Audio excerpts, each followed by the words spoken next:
बिस्मिल्लाहिर्रहमानिर्रहीम। अस्सलाम वालेकुम students, I am Qurratulain Ayaz और आज स्टूडेंट्स हम चैप्टर 11 में डिस्कस करेंगे types of order of reaction. Last lecture में हमने स्टूडेंट्स पढ़ा था ऑर्डर ऑफ रिएक्शन क्या है और आज हम देखेंगे कि उसकी टाइप्स क्या हैं। So let's start our lecture.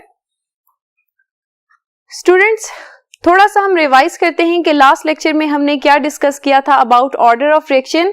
उसके लिए सबसे पहले हम एक केमिकल रिएक्शन लिखते हैं। ए reactant reacts with B reactant to give C product and D product। ठीक है, ये एक बैलेंस्ड केमिकल इक्वेशन है जिसके अंदर स्मॉल a, स्मॉल b और स्मॉल c और स्मॉल d ये क्या बता रहे हैं, number of moles of reactant and product respectively. ठीक है, A is the number of mole of reactant A, B is the number of mole of reactant B।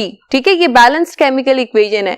अब अगर हम इसकी रेट इक्वेशन लिखें तो हम कैसे लिखेंगे, rate of reaction is equal to the specific rate constant that is K और product of active masses of reactant A and B raise to the power exponents raise to the power of number of molecules. ठीक है, ए और B हमने यहां पर mention कर दिए। Students अब हमने ये भी डिस्कस किया था कि रेट एक्सप्रेशन में या रेट इक्वेशन में जो ए और बी हैं हम ये एक्सपेरिमेंटली डिटरमिन करते हैं कि ए और बी की वैल्यूज क्या होंगी। ए और बी क्या है, basically number of molecules that are reacting in a chemical reaction. तो ये जो वैल्यूज हैं ये हम बैलेंस्ड केमिकल इक्वेशन से मालूम नहीं करेंगे, हम जब एक्सपेरिमेंट परफॉर्म करेंगे तब हम देखेंगे कि रियलिटी में रिएक्टेंट ए के कितने मॉलिक्यूल्स रिएक्ट किए हैं एक केमिकल चेंज के दौरान। ठीक है, तो स्टूडेंट्स फिर इस इंफॉर्मेशन को यूज करते हुए ऑर्डर ऑफ रिएक्शन हम किस तरह से बता सकते हैं कि इस केमिकल रिएक्शन के लिए, केमिकल चेंज के लिए ऑर्डर ऑफ रिएक्शन क्या होगा। रेट एक्सप्रेशंस में हम एक्सपोनेंट के सम को क्या कहेंगे, ऑर्डर ऑफ रिएक्शन कहेंगे। ठीक है, तो एक्सपोनेंट क्या है, A प्लस B। ठीक है, इन दोनों की सम की जो वैल्यू होगी उसे हम क्या कहेंगे, ऑर्डर ऑफ रिएक्शन। तो स्टूडेंट्स ये था हमारा लास्ट लेक्चर जिसके अंदर हमने देखा था how you can calculate order of reaction और आज हम डिस्कस करेंगे types. Students order of reaction की वैल्यू डिफरेंट हो सकती है, 0 भी हो सकती है। ठीक है, ये पॉजिटिव कोई वैल्यू भी हो सकती है, फॉर एग्जाम्पल पॉजिटिव 1 है, ये नेगेटिव भी हो सकती है और इसी तरह से ये फ्रैक्शनल भी हो सकती है। ठीक है, इसकी वैल्यू की बेसिस पे हमने इसकी टाइप्स बनाई हैं। तो सबसे पहले हम डिस्कस करेंगे first type that is the zero order reaction. Zero order reaction को हम किस तरह से डिफाइन कर सकते हैं students, the reaction which is entirely independent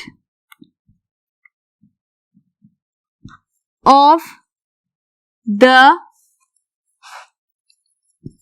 molar concentration of reactants is called zero order reaction।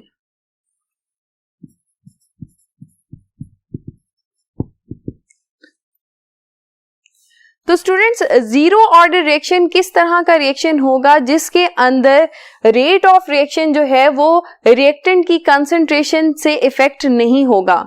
यानी इस तरह के रिएक्शन में रिएक्टेंट्स की हम क्या कंसंट्रेशन ले रहे हैं, इससे स्पीड ऑफ रिएक्शन पे कोई भी इफेक्ट नहीं होगा।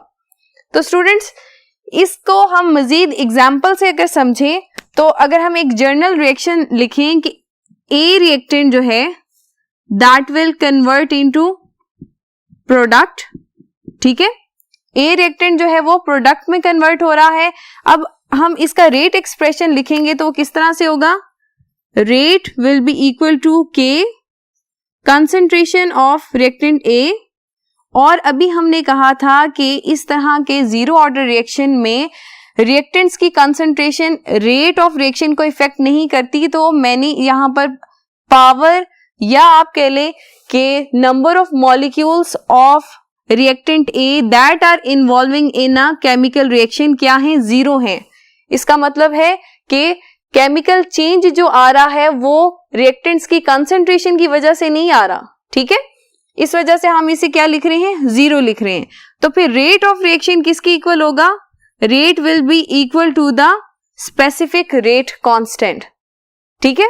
इसको मजीद एग्जांपल से समझते हैं स्टूडेंट्स। बेसिकली जो फोटोकेमिकल रिएक्शंस होते हैं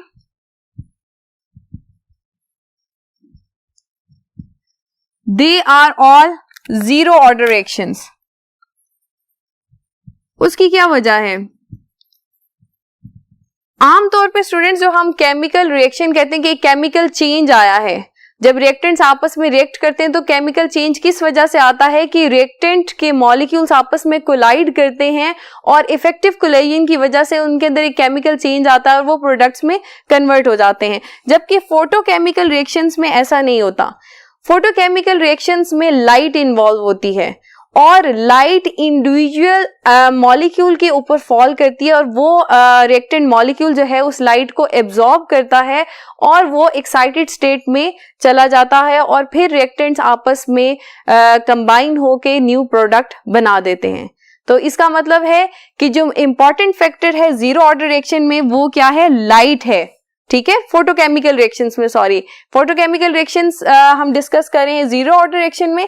तो फोटोकेमिकल रिएक्शंस में इंपॉर्टेंट फैक्टर क्या था जो कि रेट पे इफेक्ट कर रहा था, that is the light, not the concentration of reactants.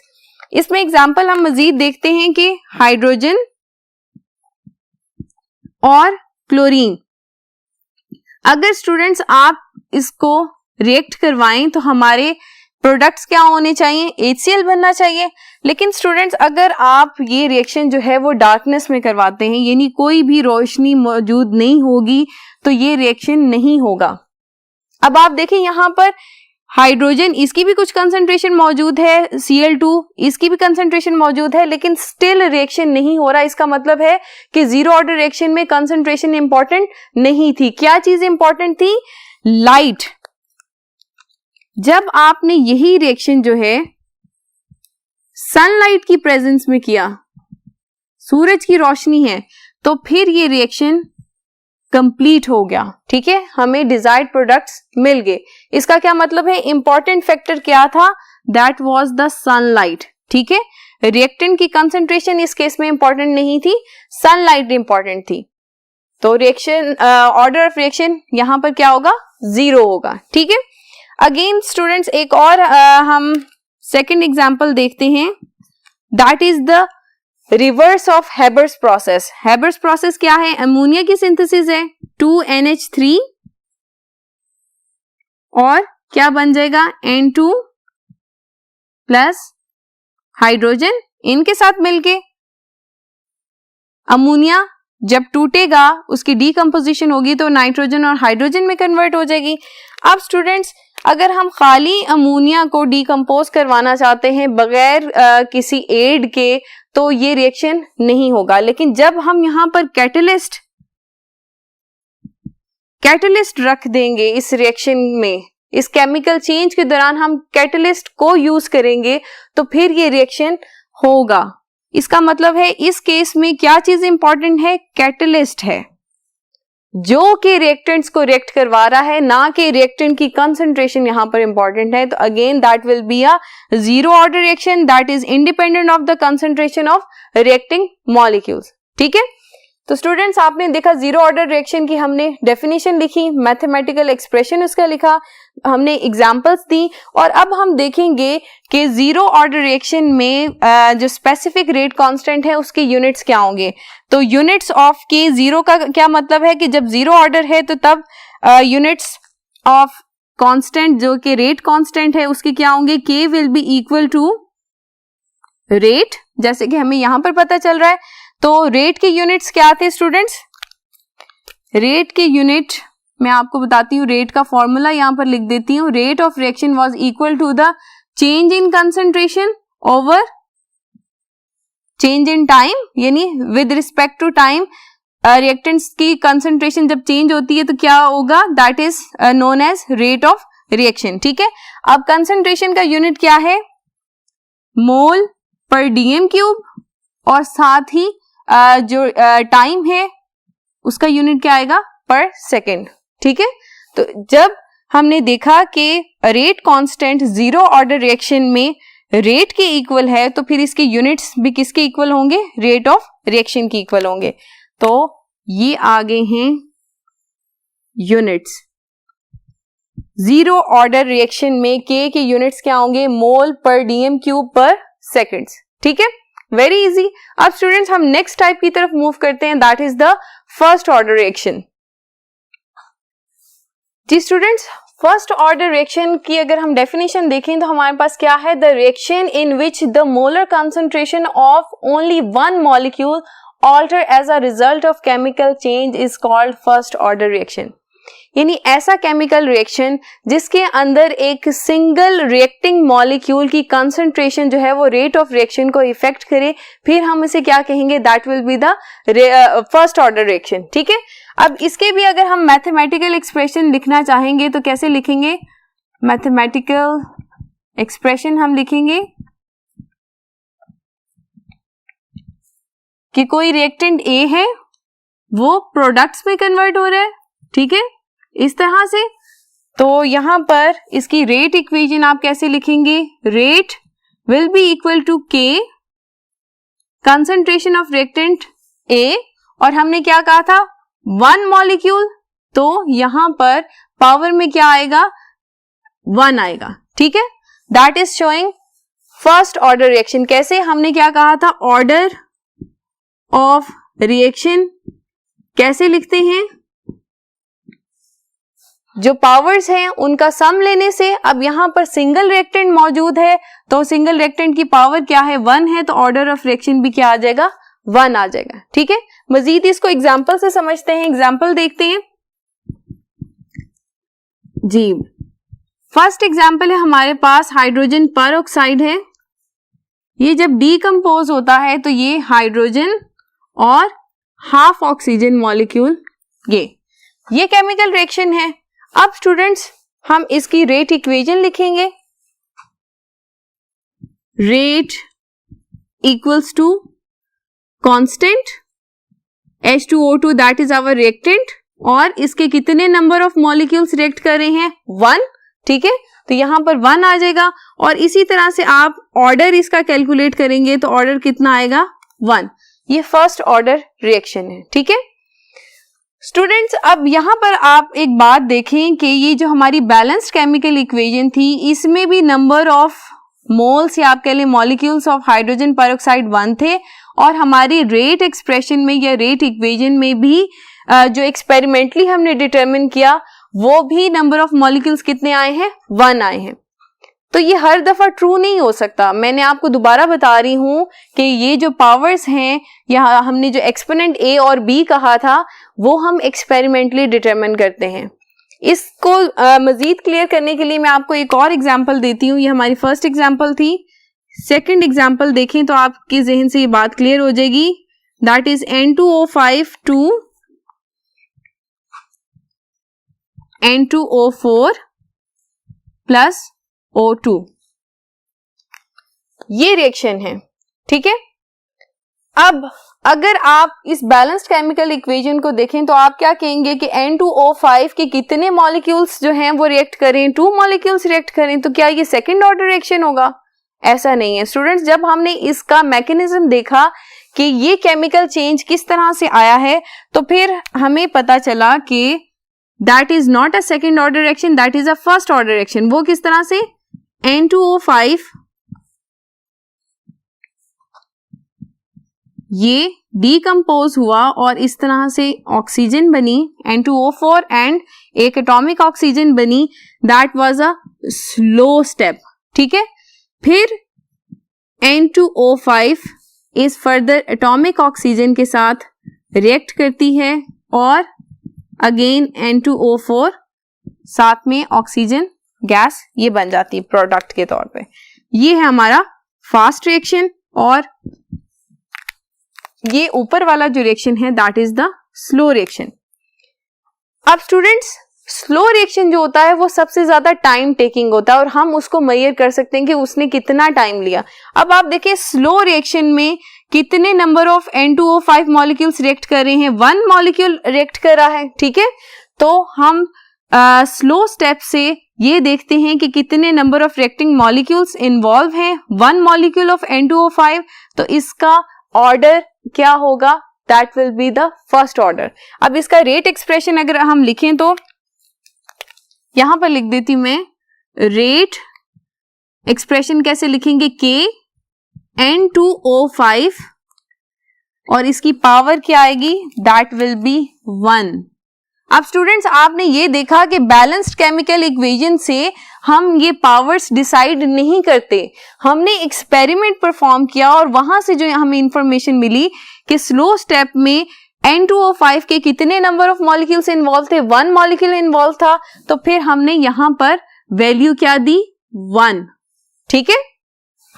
आप देख सकते हैं बैलेंस्ड केमिकल इक्वेशन में हमें क्या इंफॉर्मेशन मिल रही है कि 2 मॉलिक्यूल्स रिएक्ट करें, जबकि रियलिटी में एक्सपेरिमेंटल प्रूव हुआ है कि 1 मॉलिक्यूल जो है वो केमिकल चेंज लाने के लिए इन्वॉल्व है, या केमिकल चेंज लाने के लिए N2O5 का 1 मॉलिक्यूल इन्वॉल्व है, इस वजह से हमने इसकी पावर में 1 लिखा है। तो ऑर्डर ऑफ रिएक्शन आप यहां पर कैसे लिखेंगे, ऑर्डर जी, पावर एक्सपोनेंट की कितनी है, 1 है, तो ये सिंपल 1 आ जाएगा, that is the first order reaction, ठीक है।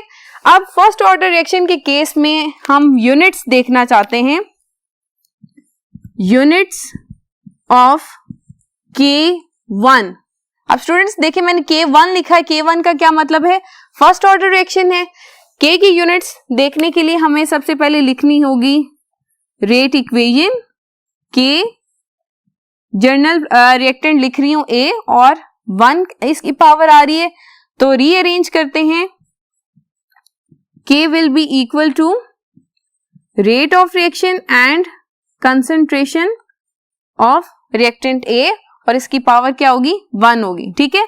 अब स्टूडेंट्स अभी हमने देखा था कि रेट की यूनिट्स क्या हैं, दैट इज मोल पर dm क्यूब पर सेकेंड, और इसी तरह से कंसंट्रेशन की यूनिट क्या होंगे, मोल पर dm क्यूब, ठीक है।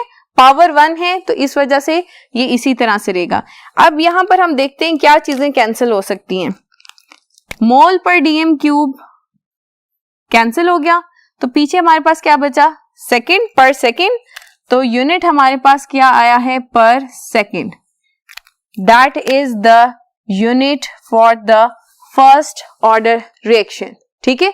फर्स्ट ऑर्डर रिएक्शन के लिए रेट कांस्टेंट के यूनिट क्या है, पर सेकेंड है, ठीक है। अब नेक्स्ट टाइप की तरफ प्रोसीड करते हैं, that is second order reaction. Second order reaction, इसकी डेफिनेशन देखें, the reaction in which molar concentration of 2 reactant molecules alter as a result of chemical change is called second order reaction. अब students यहां पे वो आपको क्या information दे रहा है कि ऐसा रिएक्शन जिसके अंदर केमिकल चेंज लाने में 2 रिएक्टेंट मॉलिक्यूल्स इन्वॉल्व हों, तो इस तरह के हम रिएक्शन को क्या कहते हैं, that is the second order reaction. तो स्टूडेंट्स हम अगर इसे जर्नल वे में लिखना चाहें, जो इसकी डेफिनेशन है वो हमें क्या एक्सप्लेन करी है कि एक रिएक्टेंट के 2 मॉलिक्यूल्स हो सकते हैं जो कि आपस में रिएक्ट करें और प्रोडक्ट्स बना दें, ठीक है, या फिर क्या हो सकता है कि 2 डिफरेंट रिएक्टेंट्स हों और उनका सिंगल मॉलिक्यूल रिएक्ट करे और क्या बना दे, प्रोडक्ट्स बना दे, ठीक है। क्या उन्होंने कहा था 2 रिएक्टिंग मॉलिक्यूल्स, अब ये 2 रिएक्टिंग मॉलिक्यूल्स सिंगल रिएक्टेंट के ही हो सकते हैं या ये 2 रिएक्टिंग मॉलिक्यूल्स डिफरेंट रिएक्टेंट के भी हो सकते हैं, यानी डिफरेंट रिएक्टेंट्स के सिंगल मॉलिक्यूल आपस में रिएक्ट करें और एक केमिकल चेंज आए, तो इसे क्या कहेंगे, सेकेंड ऑर्डर रिएक्शन कहेंगे। तो इसके लिए रेट एक्सप्रेशन हम किस तरह से लिख सकते हैं,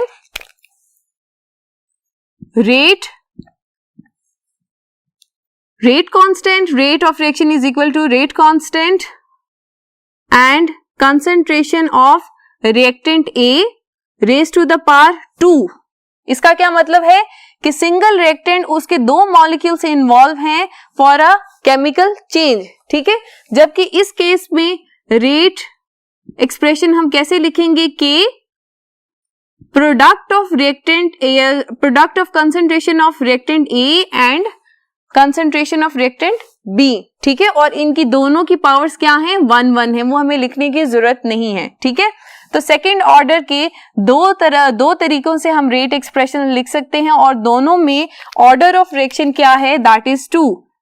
किस तरह से, ऑर्डर यहां पर देखें पावर क्या है, 2 है, तो सेकेंड ऑर्डर रिएक्शन है। यहां पर ऑर्डर अगर हम कैलकुलेट करें तो हमने कहा था सम ऑफ एक्सपोनेंट्स 1 + 1 = 2। तो ये इस तरह से भी जब दो डिफरेंट रिएक्टेंट्स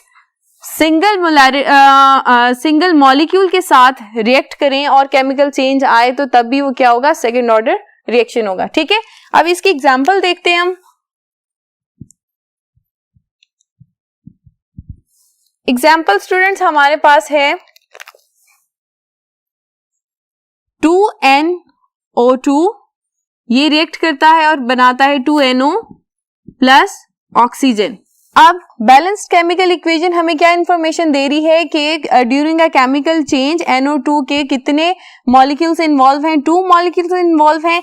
जबकि एक्सपेरिमेंटली भी हमने यही देखा कि जब हमने एक्सपेरिमेंट परफॉर्म किया तो हमने देखा कि केमिकल चेंज लाने में सेम रिएक्टेंट के 2 मॉलिक्यूल्स इन्वॉल्व थे और इस तरह से हम इसे क्या कह सकते हैं, सेकेंड ऑर्डर रिएक्शन कह सकते हैं, ठीक है। और इस इक्वेशन के लिए रेट इक्वेशन कुछ इस तरह की बनेगी, मैं आगे लिख भी देती हूं। इसकी रेट इक्वेशन कैसे होगी, के NO2 और इसकी पावर क्या आएगी, 2, ठीक है। और ऑर्डर ऑफ रिएक्शन क्या होगा, 2 होगा, ठीक है। इसी तरह से स्टूडेंट्स एक और एग्जांपल देखते हैं। 2 molecules of hydrogen iodide, they decompose and form hydrogen gas and iodine, ठीक है। अब ये भी जब हमने एक्सपेरिमेंट परफॉर्म किया तो हमने देखा कि इसका भी जो रेट है, रेट एक्सप्रेशन में हमें पता चला कि हाइड्रोजन आयोडाइड के 2 मॉलिक्यूल्स इन्वॉल्व थे केमिकल चेंज लाने में, तो ये क्या हुआ, सेकेंड ऑर्डर रिएक्शन हुआ। तो स्टूडेंट्स अब क्या ऐसा रिएक्शन भी हो सकता है जो बज़ाहिर सेकेंड ऑर्डर ना लगे लेकिन वो सेकेंड ऑर्डर हो, बिल्कुल हो सकता है। उसकी एक और एग्जांपल देखते हैं। ये हमने 2 एग्जांपल्स देखी हैं, अब तीसरी एग्जांपल हमारे पास आएगी 2NO2 प्लस F2, ये रिएक्ट करके बनाते हैं 2NO2F, ठीक है। स्टूडेंट्स अगर आप इस रिएक्शन को बैलेंस केमिकल इक्वेशन के देखें तो यहाँ पर 2NO2 के मॉलिक्यूल्स इन्वॉल्व हैं और एक फ्लोरीन का, तो टोटल कितने बज़ाहिर तौर पे नजर आ रहे हैं कि 3 मॉलिक्यूल्स होंगे, तो इसे क्या थर्ड ऑर्डर रिएक्शन होना चाहिए, लेकिन ऐसा नहीं है, क्योंकि हम कहते हैं कि ऑर्डर ऑफ रिएक्शन डिटरमिन करने के लिए हम हमेशा एक्सपेरिमेंटल डाटा यूज करते हैं। तो जब हमने एक्सपेरिमेंट परफॉर्म किया तो स्टूडेंट्स आप ये देख सकते हैं कि जब हमने एक्सपेरिमेंट परफॉर्म किया तो स्लो स्टेप में NO2 का एक मॉलिक्यूल और एक मॉलिक्यूल फ्लोरीन गैस का इन्वॉल्व है ताकि केमिकल चेंज आ सके। तो 1 + 1 कितना होगा, that will be the second order reaction, ठीक है। तो इसका रेट एक्सप्रेशन हम किस तरह से लिख सकते हैं, rate expression will be equal to K NO2 and F2 और दोनों के ऊपर पावर्स कितनी आएंगी, 1 1 आएगी, 1 1 पावर, और जब आप इन दोनों पावर्स को ऐड करेंगे तो ऑर्डर ऑफ रिएक्शन आपके पास क्या आ जाएगा, 2 आएगा, ठीक है। स्टूडेंट्स अब बारी आती है यूनिट्स की। यूनिट्स ऑफ K2, ये स्मॉल k है, K2, ठीक है। अब यहां पे स्टूडेंट्स आप देख सकते हैं कि रेट एक्सप्रेशन या रेट इक्वेशन जो है उसके अंदर हमारे पास 2 रिएक्टेंट्स इन्वॉल्व हैं, 2 डिफरेंट रिएक्टेंट्स भी हो सकते हैं और same reactant with the power of 2 हो सकता है, ठीक है। तो इसको देखते हुए हम यूनिट्स निकालने लगे, रेट इज इक्वल टू के ए का स्क्वायर, ठीक है। K will be equal to rate over concentration of reactant A with the power of 2, ठीक है। यूनिट्स लगाएंगे, mole per dm cube per second ये रेट का यूनिट है, और नीचे मोल पर डीएम क्यूब का स्क्वायर आ जाएगा। ठीक है, ये स्क्वायर जो है ऊपर मोल पर डीएम क्यूब से कैंसिल हो जाएगा, तो फाइनल हमारे पास यूनिट क्या बनेगा, that will be equal to, मैं यहां ऊपर लिख देती हूं, per mole dm cube per second. ठीक है, ये क्या है students, that is the unit for rate constant of second order reaction. ठीक है, ये हमने इसकी यूनिट्स की कैलकुलेशन कर ली। ठीक है, अब आते हैं थर्ड ऑर्डर रिएक्शन पे। थर्ड ऑर्डर रिएक्शन हमें क्या इंफॉर्मेशन देता है, the reaction in which molar concentration of 3 reactant molecules alter as a result of a chemical change is called third order reaction.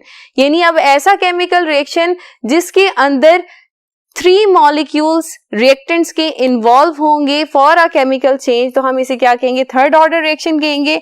तो स्टूडेंट्स अगर हम इसकी एग्जांपल देखें, 2NO प्लस O2 2NO2। ठीक है, जब हमने एक्सपेरिमेंटली डेटा लिया तो हमने देखा कि NO इसके 2 मॉलिक्यूल्स इन्वॉल्व थे और ऑक्सीजन का 1 मॉलिक्यूल इन्वॉल्व था। तो ऑर्डर ऑफ रिएक्शन हम क्या लिख सकते हैं, order will be equal to sum of exponents 2 + 1, कितना ऑर्डर आ गया आपके पास, थर्ड ऑर्डर रिएक्शन है। ठीक है, एक और एग्जांपल देखते हैं, that was our first example. Second example,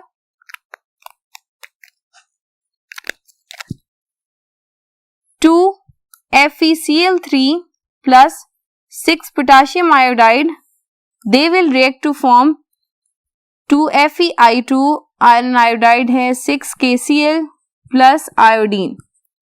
अब स्टूडेंट्स ये बेजाहिर बड़ा कॉम्प्लेक्स सा रिएक्शन लग रहा है, जिसके अंदर देखें ना 2 मॉलिक्यूल्स ऑफ FeCl3 हैं और 6 मॉलिक्यूल्स हैं या 6 मोल्स आप कह सकते हैं पोटेशियम आयोडाइड के हैं।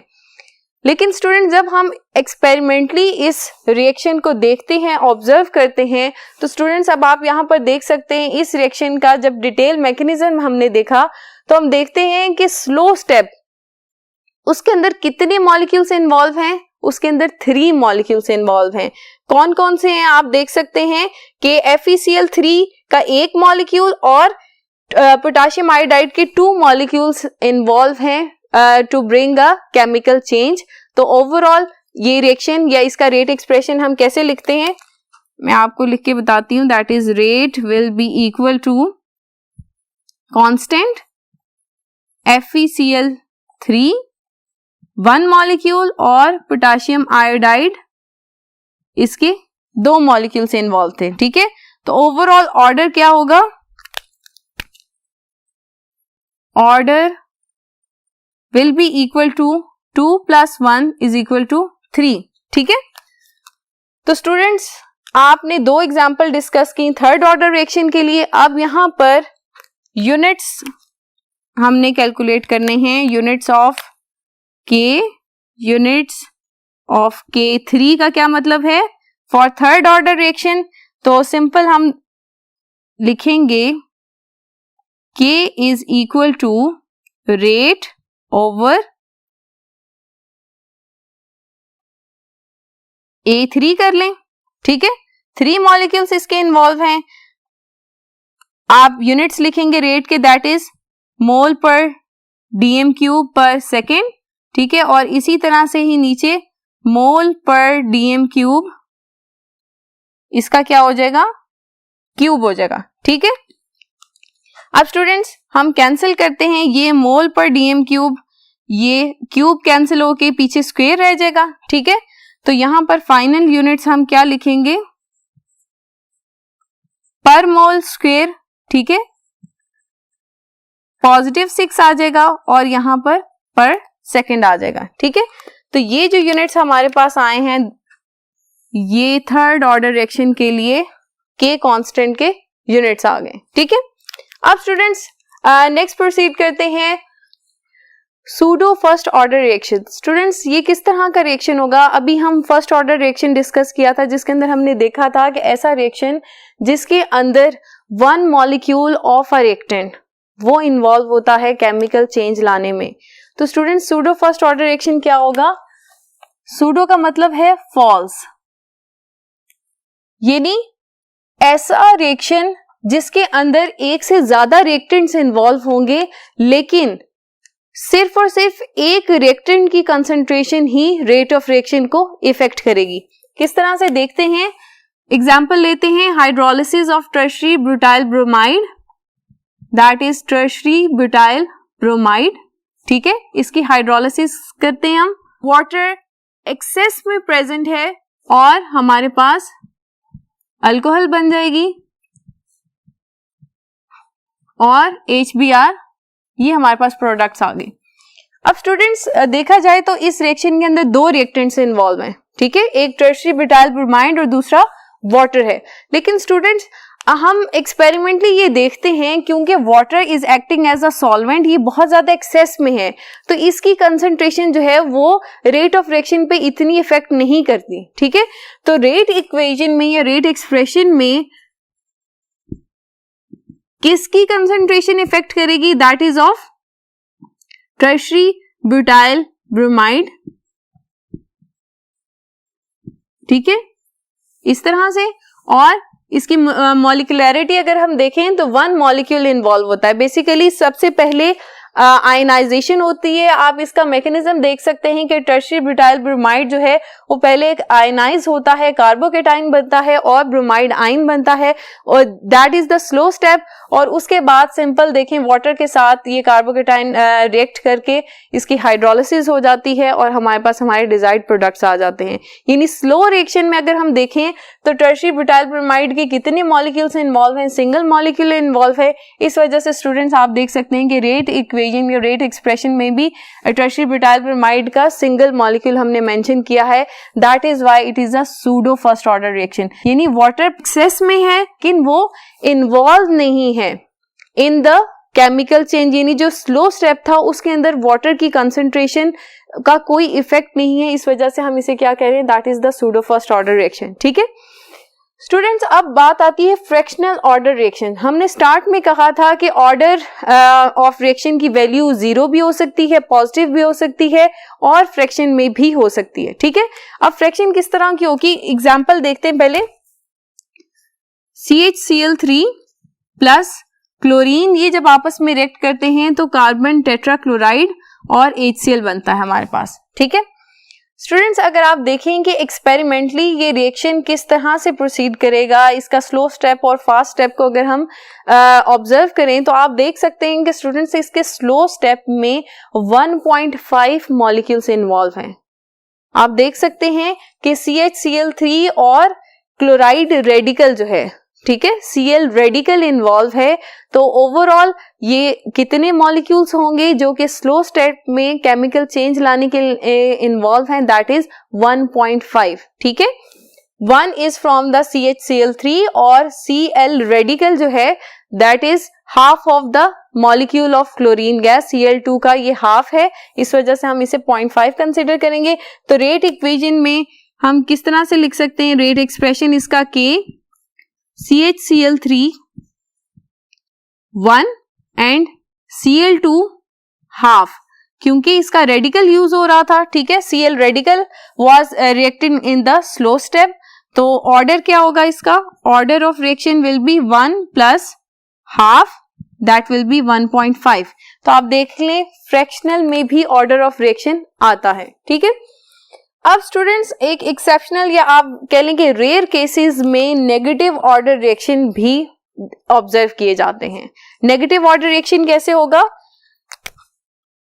ओजोन जब ऑक्सीजन में कन्वर्ट होती है, इस रिएक्शन में स्टूडेंट्स आप नेगेटिव ऑर्डर रिएक्शन ऑब्जर्व कर सकते हैं।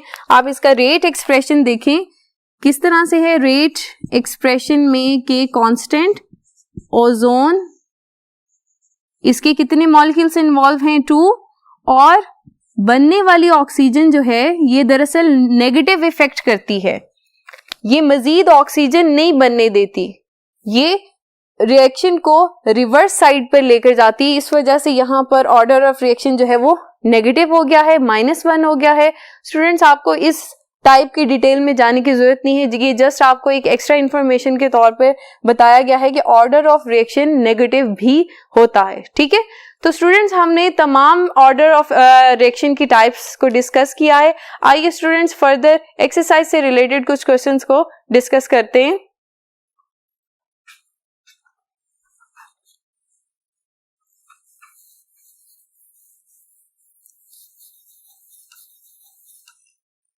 जी स्टूडेंट्स क्वेश्चन डिस्कस करते हैं जो एक्सरसाइज से रिलेटेड हैं। That is question number 8 part 5।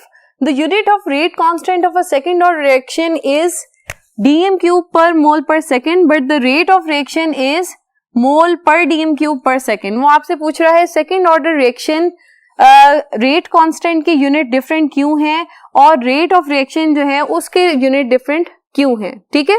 तो स्टूडेंट्स इसका सिंपल सा आंसर है कि रेट ऑफ रिएक्शन और रेट कांस्टेंट का फॉर्मूला ही डिफरेंट होता है। रेट ऑफ रिएक्शन, इसका क्या हमने फॉर्मूला पढ़ा था, that is the change in concentration of reactant per unit time, ठीक है। Delta x is the change in concentration, ठीक है। तो कंसंट्रेशन का यूनिट क्या होगा, मोल पर डीएम क्यूब, और टाइम का यूनिट क्या होता है, सेकेंड। तो ओवरऑल इसका यूनिट क्या बना, मोल per dm cube per second, ठीक है। अब दूसरी बात उन्होंने पूछी थी rate constant of second order reaction. Second order reaction के लिए पहले हम रेट एक्सप्रेशन लिख लें सेकेंड ऑर्डर का, ये रेट इक्वेशन है, ठीक है। 1 पावर सेकेंड ऑर्डर रिएक्शन है। अब इसके अंदर के की यूनिट्स देखने के लिए हमें रीअरेंज करना होगा, rate over product of concentration of A and B, ठीक है। रेट के यूनिट्स आपके सामने हैं, that is mole per dm cube per second, और कंसंट्रेशन के यूनिट होंगे मोल पर डीएम क्यूब। बी की कंसंट्रेशन के यूनिट भी क्या होंगे, मोल पर डीएम क्यूब, ठीक है। अब देखें एक मोल पर डीएम क्यूब दूसरे मोल पर डीएम क्यूब से ये कैंसिल हो गया, तो पीछे हमारे पास क्या यूनिट रह जाएंगे, पर सेकेंड। डीएम क्यूब ऊपर जाके पॉजिटिव में हो जाएगा ऐसे, और पर मोल, ठीक है। तो स्टूडेंट्स यहां से जस्टिफाई हो गया है कि सेकेंड ऑर्डर रिएक्शन में देखें डीएम क्यूब पर मोल पर सेकेंड, यही हमने कैलकुलेट किए, mole per dm cube per second, that is the units of rate of reaction, ठीक है। नेक्स्ट क्वेश्चन की तरफ आते हैं। The sum of coefficients of a balanced equation is not necessary important to give order of reaction. वो आपसे कह रहे हैं कि बैलेंस्ड केमिकल इक्वेशन में ये जो कोएफिशिएंट्स होते हैं, जैसे कि ये मैंने एक एग्जांपल लिखी है जिसके अंदर हाइड्रोजन गैस के ये 2 मोल्स जो हैं दैट इज द कोएफिशिएंट। वो आपसे कह रहा है कि ऑर्डर ऑफ रिएक्शन को डिटरमिन करने के लिए ये कोएफिशिएंट्स इंपॉर्टेंट नहीं है, ठीक है। यानी आप इनका सम लेना जरूरी नहीं है। उसकी क्या वजह है स्टूडेंट, ऑर्डर ऑफ रिएक्शन हम बार बार डिस्कस कर चुके हैं कि ऑर्डर ऑफ रिएक्शन जो है एक्सपेरिमेंटल बेसिस पे ही डिटरमिन किया जा सकता है, आप उसे बैलेंस केमिकल इक्वेशन से डिटरमिन नहीं कर सकते। ऑर्डर ऑफ रिएक्शन हम किस से डिटरमिन करते हैं, रेट इक्वेशन से, रेट एक्सप्रेशन से, और रेट एक्सप्रेशन की इंफॉर्मेशन हमें कहां से मिलती है, एक्सपेरिमेंट से मिलती है। तो अगर हम इसकी रेट इक्वेशन लिखेंगे, रेट इक्वेशन वो हमारे पास आएगी के H2 NO2, और ये थर्ड ऑर्डर रिएक्शन है, ठीक है। ये एक्सपेरिमेंटली हमने डेटा डिटरमिन किया है और हमें पता चला कि ऑर्डर ऑफ रिएक्शन क्या है, थर्ड है, ठीक है। अगर हम बैलेंस्ड केमिकल इक्वेशन के कोएफिशिएंट को प्लस करते तो फिर तो हमारे पास ऑर्डर ऑफ रिएक्शन कौन सा बन रहा था, फोर्थ ऑर्डर ऑफ रिएक्शन बन रहा था। दैट इज रॉन्ग, क्योंकि हमें एक्सपेरिमेंटल डेटा से कंसर्न है और एक्सपेरिमेंटली हमने देखा कि जो रेट एक्सप्रेशन में हमारे पास एक्सपोनेंट्स आए और उन एक्सपोनेंट को यूज करते हुए हम ऑर्डर डिटरमिन कर सकते हैं। Sum of exponents is the order of reaction, that is the third order reaction, ठीक है। नेक्स्ट क्वेश्चन की तरफ प्रोसीड करते हैं। The order of reaction is obtained from the rate expression, but rate expression is obtained experimentally. Again वही बात अभी हमने डिस्कस की है कि ऑर्डर ऑफ रिएक्शन जो है हम एक्सपेरिमेंटली डिटरमिन करते हैं, ठीक है। ऑर्डर ऑफ रिएक्शन हमें कहाँ से उसकी इंफॉर्मेशन मिलती है? रेट एक्सप्रेशन से मिलती है। और रेट एक्सप्रेशन को उसकी वैल्यूज को हम कहाँ से लेते हैं? एक्सपेरिमेंटल डेटा से लेते हैं। तो अगेन हम लिखेंगे rate expression that is this, ठीक है। और ये जो इसकी ए और बी की वैल्यूज हैं, ए एंड बी, ये हम एक्सपेरिमेंटली डिटरमिन करते हैं, ठीक है। ए और बी को हम बैलेंस केमिकल इक्वेशन से नहीं देखते, ये डाटा हम एक्सपेरिमेंट से लेते हैं और उसके बाद फिर हम further order sum of exponents को कहते हैं। रेट एक्सप्रेशन में जो एक्सपोनेंट्स की वैल्यू हैं, जब हम उन्हें एड अप करते हैं तो फिर हमारे पास ऑर्डर ऑफ रिएक्शन आ जाता है, ठीक है। तो स्टूडेंट्स, आज का लेक्चर हम अपना यहाँ पर खत्म करते हैं। आज के लेक्चर में हमने different types of order of reactions को डिस्कस किया, साथ ही एक्सरसाइज के कुछ क्वेश्चंस भी डिस्कस किए। अपना बहुत सा ख्याल रखें। अल्लाह हाफिज।